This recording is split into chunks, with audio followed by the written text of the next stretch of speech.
খেলাধুলায় বারে বল, মাদক ছেড়ে খেলতে চল, এই প্রতিপাদ্যকে সামনে রেখে খাগড়াছড়িতে উৎসবমুখর পরিবেশে মাদক বিরোধী প্রীতি ফুটবল প্রতিযোগিতা অনুষ্ঠিত হয়েছে।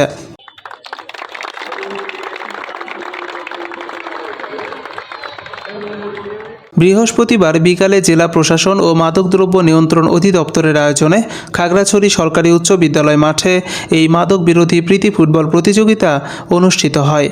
এই সময় জেলা মাদকদ্রব্য নিয়ন্ত্রণ অধিদপ্তরের সহকারী পরিচালক KM দিদারুল আলমের সভাপতিত্বে প্রধান অতিথি হিসেবে উপস্থিত ছিলেন পুলিশ সুপার মোহাম্মদ আরেফিন জুয়েল। উদ্বোধনকালে প্রধান অতিথির বক্তব্যে পুলিশ সুপার মোহাম্মদ আরেফিন জুয়েল বলেন, যুব সমাজ যেন মাদক থেকে দূরে থাকে, তারা যেন সঠিক পথে থাকে, খেলাধুলার মাধ্যমে যেন সঠিক পথে থাকে, সঠিক পথে চলে, সেটা আমাদের মূল লক্ষ্য ও উদ্দেশ্য।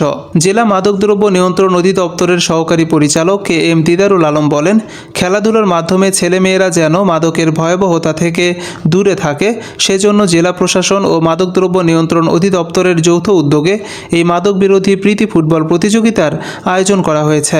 এতে করে এখানকার যুব সমাজ ও ছেলে মেয়েরা মাদক থেকে দূরে সরে এসে খেলাধুলার মাধ্যমে আত্মনিয়োগ করবে। এদিন টান উত্তেজনাপূর্ণ মাদক বিরোধী প্রীতি ম্যাচে জেলা প্রশাসন একাদশকে 1-2 গোলে হারিয়ে চ্যাম্পিয়ন হওয়ার গৌরব অর্জন করেন খাগড়াছড়ি পৌরসভা একাদশ। এ সময় অর্থ ও প্রশাসন বিভাগের অতিরিক্ত পুলিশ সুপার ও পুলিশ সুপার হিসেবে পদোন্নতিপ্রাপ্ত মাহমুদা বেগম, অতিরিক্ত জেলা ম্যাজিস্ট্রেট হাসান মারুফ, জেলা ক্রীড়া অফিসার হারুনুর রশিদ, জেলা বিএনপির সাধারণ সম্পাদক MN আফসার, যুগ্ম সাধারণ সম্পাদক মোশাররফ হোসেন, খাগড়াছড়ি সরকারি উচ্চ বিদ্যালয়ের প্রধান শিক্ষক SM মোসলেম উদ্দিন, জেলা প্রতিবন্ধী কর্মকর্তা মোহাম্মদ শাহজাহান, বাফুফে লাইসেন্সপ্রাপ্ত কোচ তুহিন কুমার দে, বিদ্যুৎ বিহারী, সাবেক ফুটবল খেলোয়াড় সুলতান আহমেদ ভূঁইয়া সহ আরও অনেকেই উপস্থিত ছিলেন।